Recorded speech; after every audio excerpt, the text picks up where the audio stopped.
Going to space is not just expensive, but also time-consuming. Planning takes years, and a good amount of that is spent on developing and calibrating the equipment and transport you need for travel.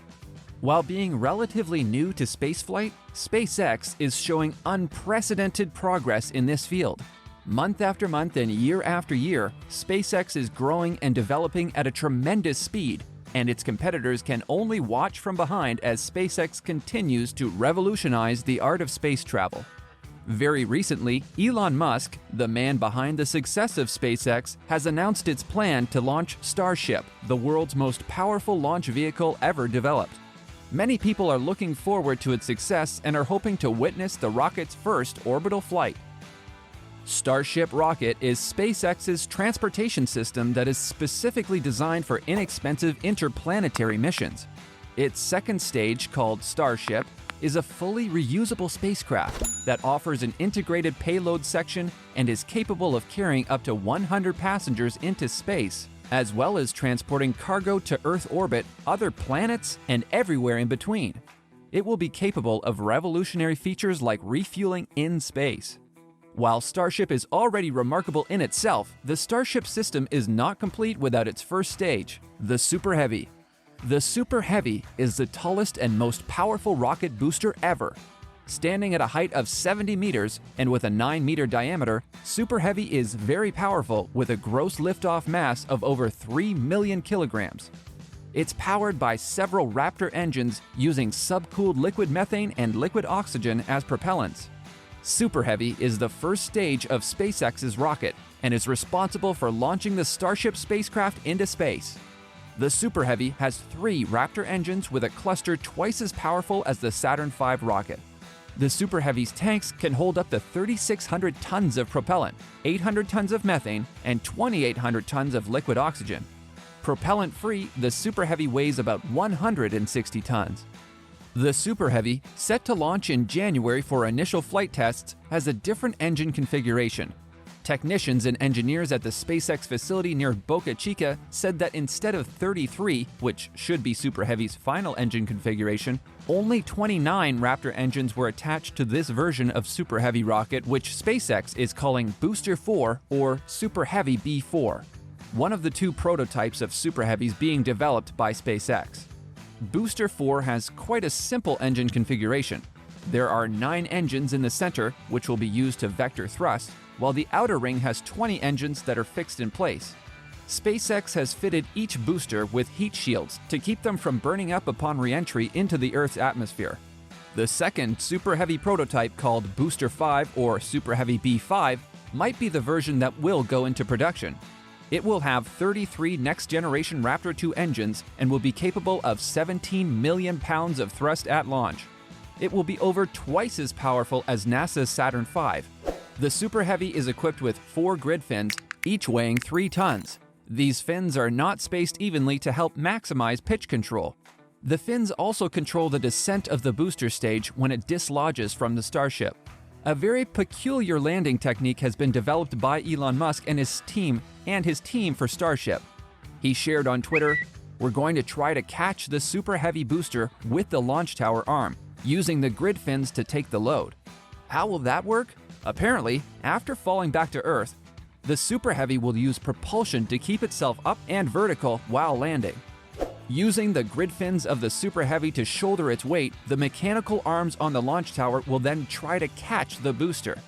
The Super Heavy needs to be very precise in controlling its orientation using cold gas thrusters powered by the evaporated propellant from the tanks. It can rotate its engines to put itself in the correct position for landing. If this catching method is successful, then SpaceX can significantly reduce its turnaround for relaunching its rockets. Aside from needing to refuel, there will be no need to move the rocket from its landing position before it becomes ready for another mission. Super Heavy B4 will be launched with the SN-20, a fully furnished orbital test vehicle. The SN-20 stacked on the Super Heavy B4 is almost 400 feet tall, taller than NASA's Saturn V rocket.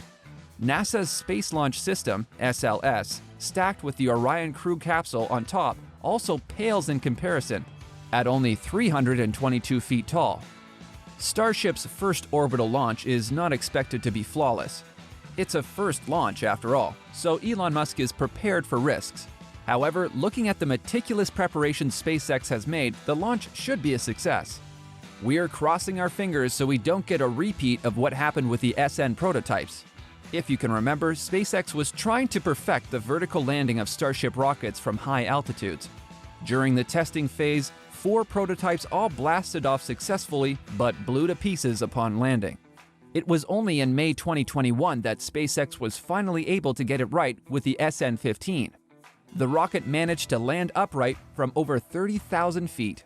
In April of last year, NASA selected SpaceX for its Artemis program, which seeks to establish a sustainable human presence on the moon's surface by the end of the decade.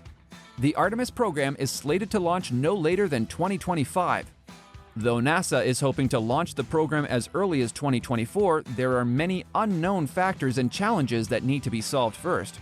Elon Musk has a long-term plan for the Starship. Everyone knows that Musk dreams of having humans colonize Mars. He wants us to be a multi-planet species. This is certainly a possibility, but there's still a long way to go before this can happen. For one, it's necessary that we have cheaper launch systems so we can access space. SpaceX and Elon Musk are hard at work to make this happen. Starship and Super Heavy are the first steps towards the commercialization of spaceflight. In fact, Starship already has one customer who's prepaid for a round trip to the moon and back. That customer is Yasaku Mazawi, a Japanese billionaire who has booked the Starship for a flight around the moon.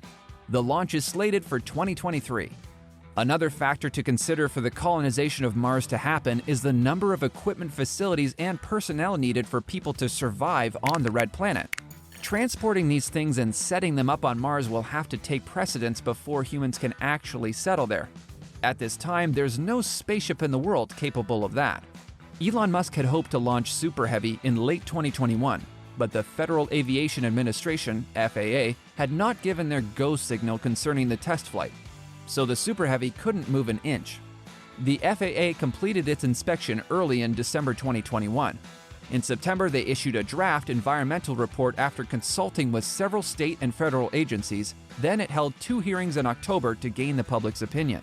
The FAA has finally concluded that the launch of the Starship and its rocket will not have a significant environmental impact, giving SpaceX the green light. In 2022, Elon Musk plans to carry out almost 60 launches. By 2023, he wants the Starship and Super Heavy to be ready to transport an actual payload into space. SpaceX is preparing to build a Starship and Super Heavy fleet just like the Falcon 9 rocket, though nothing is concrete yet. Technicians and engineers are still making adjustments, fine-tuning the design to make sure that Super Heavy launches correctly. Elon Musk sees the Starship and the Super Heavy as the common transport in the solar system in the future. It certainly has great potential. Many companies such as the United Launch Alliance, an American space launch service provider created by 2 powerhouses in the aviation industry, Boeing and Lockheed Martin, are doing their best to keep up. There is also Safran Cabin, Avibraz, Astra, and many others. All these contenders are actively working to develop new space technologies just so SpaceX and its Starship will not monopolize space travel in the future. Do you think the launch will succeed or not? Leave us your thoughts in the comment section below.